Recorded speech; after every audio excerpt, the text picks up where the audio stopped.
رب العالمين والصلاة والسلام على سيد المرسلين ما بعد فاعوذ بالله من الشيطان الرجيم بسم الله الرحمن الرحيم الصلاة والسلام عليك يا رسول الله وعلى آلك وأصحابك يا حبيب الله الصلاة والسلام عليك يا نبي الله وعلى آلك وأصحابك يا نور الله. فرمان مصطفیٰ صلی اللہ تعالی علیہ وسلم جو مجھ پر ایک دن میں 50 بار 50 times درود پاک پڑھے، قیامت کے دن میں اس سے ہاتھ ملاؤں گا. سبحان اللہ.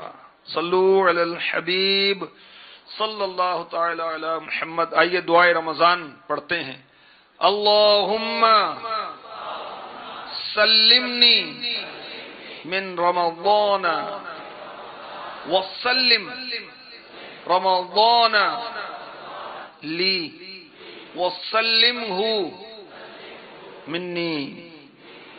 اے اللہ مجھے رمضان کے لیے سلامتی عطا فرما اور رمضان کو میرے لیے سلامتی والا بنا اور مجھے اس میں اپنی نافرمانی سے محفوظ فرما. صلو علی الحبیب صلی اللہ تعالی علی محمد.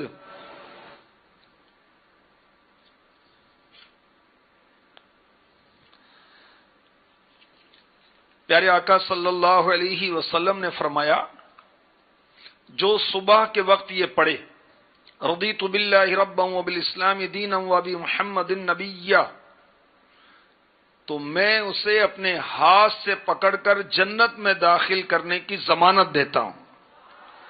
سبحان اللہ. مدنی چینل کے ناظرین اور فیضان مدینہ سردار آباد فیصل آباد کے حاضرین یہ پڑھ لیجیے. رضیت باللہ ربا وبالاسلام دینا وبمحمد نبیا.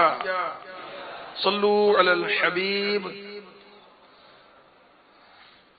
جنت میں لے کے جائے گی اے بھائیوں نماز. جنت میں لے کے جائے گی اے بھائیوں نماز انشاءاللہ عز و جل. ماہ رمضان میں نمازی بڑھ جاتے ہیں، اسلامی بھائی بھی اسلامی بہنیں بھی، اور رمضان کے جاتے ہی بہت سارے پھر نماز پڑھنا چھوڑ دیتے. تو نماز جنت میں لے کے جانے والا عمل ہے اور جہنم سے بچانے والا عمل ہے، اور صحت دلانے والا عمل ہے، رب کا قرب دلانے والا عمل ہے، حضور کی آنکھوں کی ٹھنڈک ہے نماز صلی اللہ تعالی علیہ وسلم. قرآن پاک میں نماز کا ذکر جا بجا. آج نماز اور اذان کے تعلق سے آپ کو مدنی پھول پیش کیے جائیں گے، اور اگر کوئی بدنصیب نماز کا مذاق اڑائے تو اس کے لیے شریعت اسلامیہ کا کیا حکم ہے. حدیث پاک میں نماز کی جو فضیلت بیان کی گئی وہ بھی سنیں گے ہم، اور نماز کے طبی فوائد پر ایک بڑا دلچسپ واقعہ بھی آپ کو انشاءاللہ آج پیش کروں گا. قرآن پاک میں پارہ 6 سورہ مائدہ کی آیت نمبر 57 اور 58 میں ارشاد ہوتا ہے، یا ایھا الذین آمنوا لا تتخذوا الذین اتخذوا دینکم ہزوا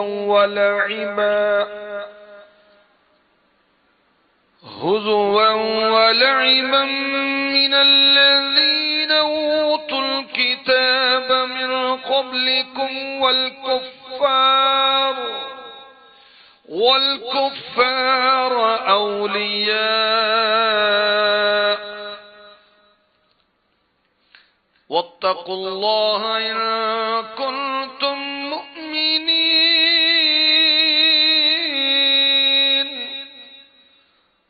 وَإِذَا نَادَيْتُمْ إِلَى الصَّلَاةِ اتَّخَذُوهَا هُزُوًا وَلَعِبًا ذَلِكَ بِأَنَّهُمْ قَوْمٌ لَا يَعْقِلُونَ۔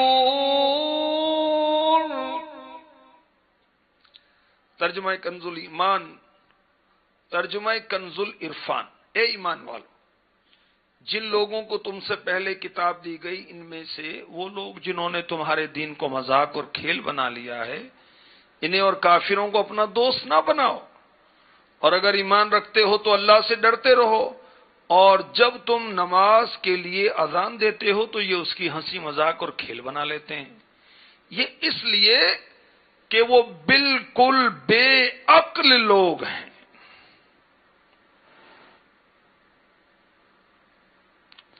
جب ہمارے آقا علیہ الصلوۃ والسلام کا مؤذن اذان دیتا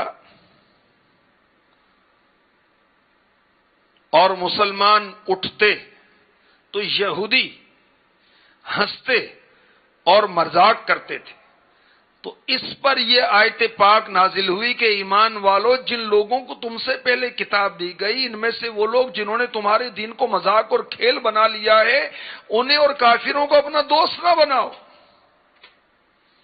مدینہ پاک میں جب مؤذن کہتا اشہد ان لا الہ الا اللہ اشہد ان محمد رسول اللہ، تو ایک کرسچن، ایک نصرانی یہ کہتا جل جائے جھوٹا، یعنی مؤذن نماز کے لیے بلاتا تو وہ کہتا کہ جل جائے جھوٹا۔ ایک رات اس کرسچن کا نوکر آگ لایا اور اس کے گھر کے لوگ سو رہے تھے، آگ سے ایک چنگاری اٹھی اور وہ عیسائی اور اس کے گھر کے لوگ اور سارا گھر جل گیا، تو جل گیا جھوٹا۔ تو نماز کے لیے 5 وقت اذان ہونی چاہیے۔ اس آیت سے اس کا ثبوت پتہ چلا۔ دین کی کسی چیز کا مذاق اڑانا کفر ہے، اللہ پاک نے اذان کا مذاق اڑانے والوں کو کافر قرار دیا۔ اسی طرح عالم کا مذاق اڑانا یہ بھی کفر ہے، مسجد کا مذاق اڑانا یہ بھی کفر ہے، خانہ کعبہ کا مذاق اڑانا یہ بھی کفر ہے، نماز کا مذاق اڑانا یہ بھی کفر ہے، روزہ اس کا مذاق اڑانا یہ بھی کفر ہے۔ اور جو دینی چیزوں کا مذاق اڑاتے ہیں وہ بیوقوف لوگ ہیں، احمق ہیں، ان کو عقل نہیں۔ کیا فرمایا؟ ذالک بانہم قوم لا یعقلون، یہ اس لیے کہ وہ بالکل بے عقل لوگ، ان کو عقل نہیں۔ تو دینی چیزوں کا جو مذاق اڑاتے ہیں ان کا شدید رد ہے۔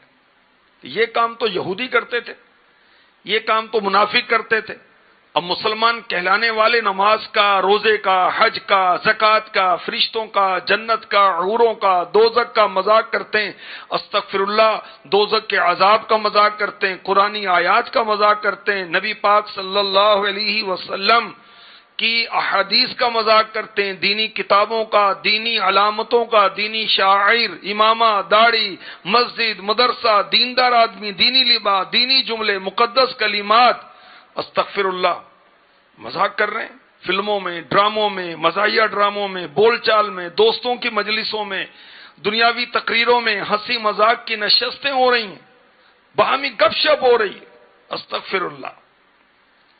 تو دینی علامتوں کا، شاعر کا مذاق اڑانا کفر ہے، کفر۔ اللہ کی پناہ۔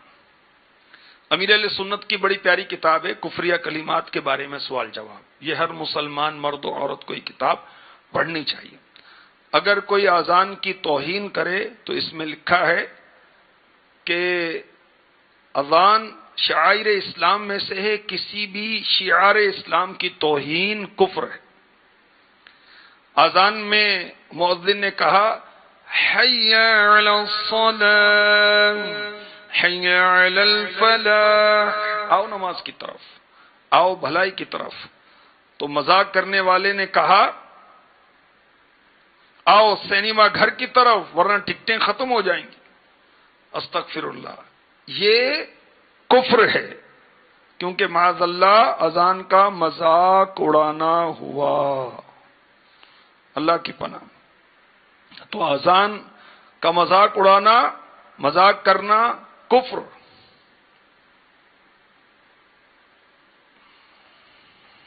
اور بھی مثالیں امیر علیہ سنت نے کفریہ کلمات کے بارے میں سوال جواب اس رسالے میں، اس کتاب میں لکھی ہیں۔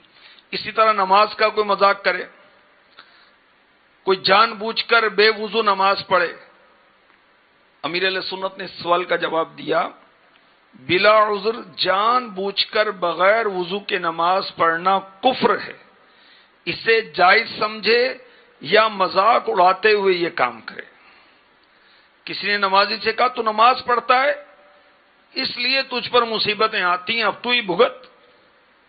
جواب، ایسا کہنا کفر ہے۔ جو نمازیوں اور روزہ داروں پر ان کے نماز روزے کی وجہ سے طعن و تشنیع کرے وہ کافر ہے، اللہ کی پناہ۔ مفتی احمد یار خان نعیمی رحمۃ اللہ تعالی علیہ نے بڑی پیاری بات لکھی، مدنی چینل کے ناظرین، ناظرات اور حاضرین بڑی توجہ کے ساتھ سنیں۔ آپ فرماتے ہیں کہ خواجہ حسن بصری رحمۃ اللہ تعالی علیہ فرماتے ہیں تمہارا پالا ہوا کتا تمہارے ہاتھ سے 100 بار مار کھائے، پھر تم اسے ٹکڑا دکھاؤ گے تو دم ہلاتا ہوا آ جائے گا۔ تو جو رب سے ڈرنے والے ہیں یہ ان کی صفت ہے۔ اے بندے، اگر تجھ پر رب 1000 بار سختی کرے، یعنی تجھے آزمائش میں ڈالے، مگر تجھے چاہیے کہ جیسے ہی اس کا قاصد، اس کی طرف بلانے والا مؤذن کہے حی علی الصلاۃ تو اس کی آواز پر دوڑتا ہوا مسجد میں حاضر ہو جا۔ حضرت بابا بلے شاہ رحمۃ اللہ تعالی علیہ فرماتے ہیں مالک دا در نہیں چھڑ دے پاویں مارو 100 جتے۔ جو کتے ہوتے ہیں وفادار ہوتے ہیں، مالک اس کو 100 جوتے مارے در نہیں چھوڑتے۔ اٹھ بلیا چل یار منا لے نہیں تے بازی لے گئے کتے۔ تو وہ ہمارا رب ہے، جس حال میں رکھے ہم اس کے بندے ہیں۔ اگر کوئی کہے کہ نماز مسجد کی طرف کوئی جا رہا ہے، اس کو کہے ذرا ٹکرے مار کر آتا ہوں، تو نماز کے لیے جاتے ہوئے یہ کہنا ٹکرے مار کر آتا ہوں نماز کی توہین پہ طور پر ہے تو یقیناً کفر ہے۔ اور اگر اس نے عاجزی انکساری کے لیے کہا تو یہ الفاظ کفر نہیں ہوں گے۔ اور بھی امیر علیہ سنت نے اس طرح کی مثالیں ارشاد فرمائی ہیں۔ نماز جیسے عام تعطیل کے دن کسی نے کہا آؤ ظہر کی نماز پڑھیں، دوسرے نے مذاق کرتے ہوئے کہا یار آج تو چھٹی کا دن ہے، نماز کی بھی چھٹی ہے۔ یہ جواب کیسا ہے؟ جبکہ جواب دینے والا عاقل و بالغ بھی ہو۔ جواب، یہ جملہ صریح کفر ہے، واضح طور پر کفر ہے، اللہ کی پناہ، اللہ کی پناہ۔ تو ہمیں اپنے ایمان کی حفاظت کا ذہن رکھنا چاہیے اور دینی چیزوں کا مذاق نہیں اڑانا چاہیے، اور جو دینی چیزوں کا مذاق اڑانے والے ہیں ان کی صحبت میں بھی نہیں بیٹھنا چاہیے۔ تو بہرحال نماز بہت اہم عبادت ہے۔ میرے آقا صلی اللہ علیہ وسلم نے ارشاد فرمایا الصلاۃ عماد الدین، نماز دین کا ستون ہے۔ شعب الایمان حدیث نمبر 2807 2807۔ تو نماز کیا ہے؟ دین کی اصل، نماز ہے دین کی بنیاد، نماز ہے ام العبادات، ساری عبادتوں کی جان۔ نماز ہے معراج المؤمنین، مومنوں کی معراج۔ میرے آقا صلی اللہ علیہ وسلم نے ارشاد فرمایا، اسلام یہ ہے کہ تم اللہ پاک کی عبادت کرو، اس کے ساتھ کسی کو شریک نہ ٹھہراؤ، نماز قائم کرو، زکوٰۃ ادا کرو، رمضان کے روزے رکھو، حج کرو، نیکی کا حکم دو، برائی سے منع کرو، اپنے گھر والوں کو سلام کرو۔ جس نے ان میں سے کسی چیز کو کم کیا اس نے اسلام کا ایک حصہ چھوڑ دیا، جس نے ان سب کو ترک کر دیا اس نے اسلام سے اپنی پیٹھ پھیر لی۔ تو جب بھی ہمارے کانوں میں اذان کی آواز پڑے تو کیا کرنا چاہیے؟ سارے کام چھوڑ کر رب کی بارگاہ میں حاضر ہو جانا چاہیے۔ ہمارے بزرگ نماز کا کیسا جذبہ رکھتے تھے، ایک مختصر حکایت سنیے۔ شیخ ابو عبداللہ جلا رضی اللہ تعالی عنہ کی والدہ ماجدہ نے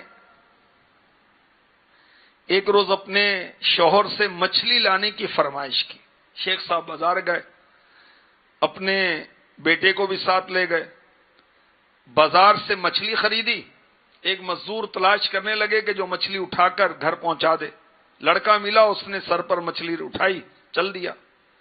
راستے میں مؤذن نے اذان شروع کی۔ وہ مزدور لڑکا نماز کو ایسا جذبہ رکھتا تھا کہ اس نے کہا کہ نماز کے لیے مجھے طہارت کی حاجت ہے، اذان ہو رہی ہے، اگر آپ راضی ہیں تو انتظار کر لیں ورنہ اپنی مچھلی لے جائیں، میں تو نماز کے لیے جا رہا ہوں۔ اتنا کہہ کر اس نے مچھلی چھوڑی اور مسجد میں چلا گیا۔ اب یہ بزرگ کہتے ہیں کہ اس لڑکے کا اللہ تعالیٰ پر توکل دیکھ کر مجھے بڑی حیرت ہوئی اور مجھے شرم آئی، چنانچہ میں نے مچھلی وہیں چھوڑی اور نماز پڑھنے چلا گیا۔ ہم لوگ نماز پڑھ کر نکلے تو مچھلی اپنی جگہ موجود تھی اور لڑکے نے اٹھائی اور ہم لوگ گھر پہنچے۔ لیکن کیسا جذبہ تھا۔ اللہ کرے ہم بھی پکے نمازی بن جائیں۔ میں ساتھ جماعت کے پڑھوں ساری نمازیں، ساری نمازیں،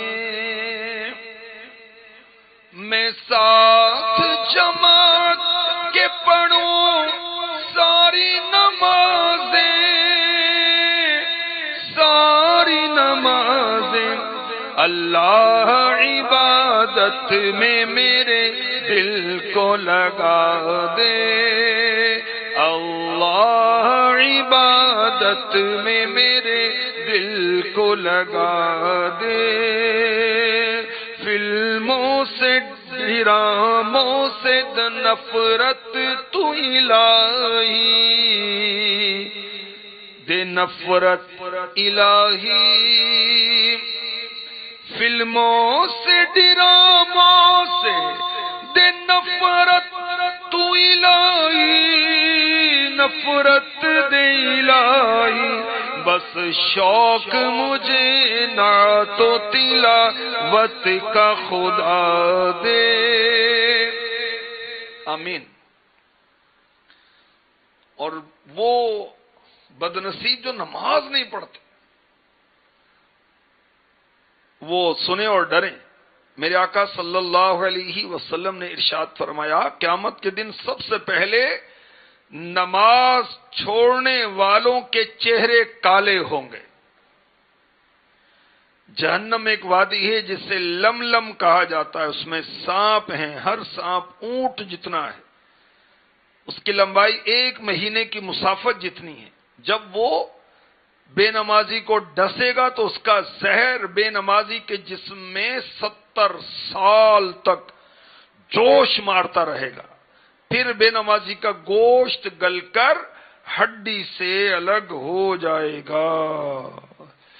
بے نمازی تیری شامت آئے گی، قبر کی دیوار بس مل جائے گی۔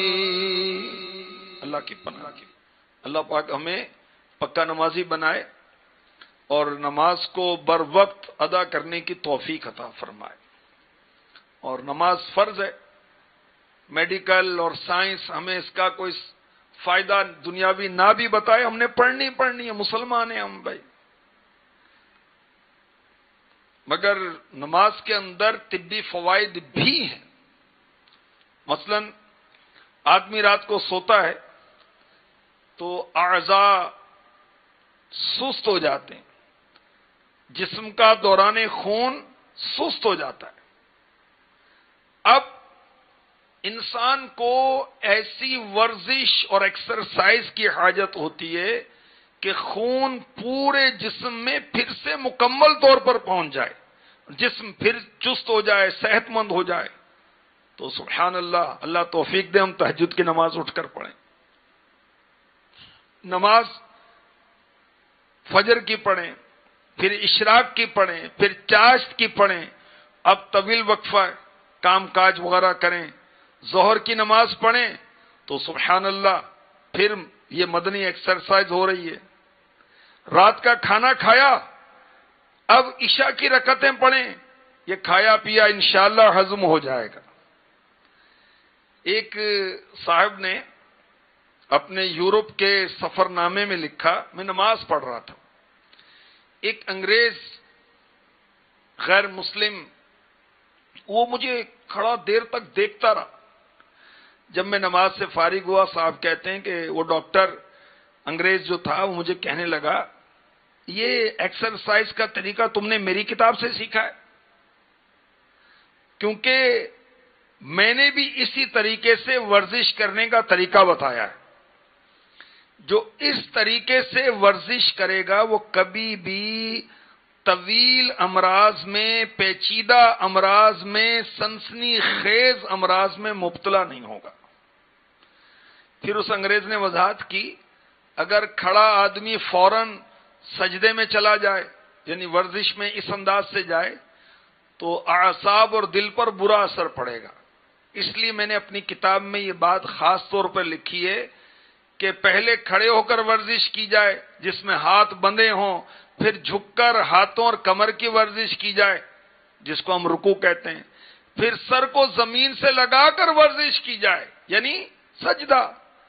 یہ ورزش صرف ایکسپرٹ پرسنز ہی کر سکتے ہیں، ماہر کر سکتے ہیں۔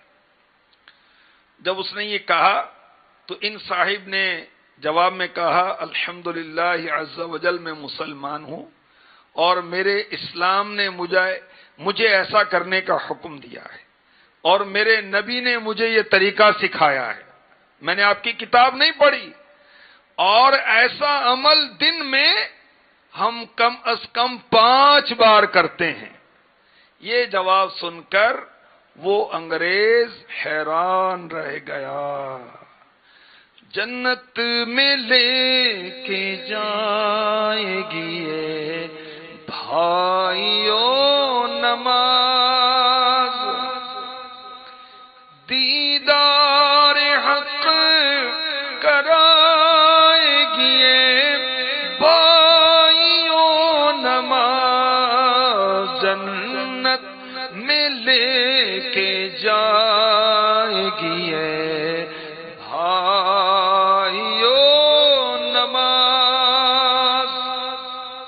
پکا نمازی بنائے۔ آئیے دعا کرتے ہیں، اللہم اجعلنا قائمین صلاة تکون سببا لرضوان الرحمن والغفران ودخول الجنان وانقاذ من النیران۔ اے اللہ ہمیں نماز قائم کرنے والا بنا، ایسی نماز جو تیری رضا اور بخشش کا ذریعہ بنے، جنت میں داخلے کا باعث ہو، اور ہمیں جہنم سے بچانے والی ہو۔ آمین بجاہ النبی الامین صلی اللہ تعالی علیہ وسلم۔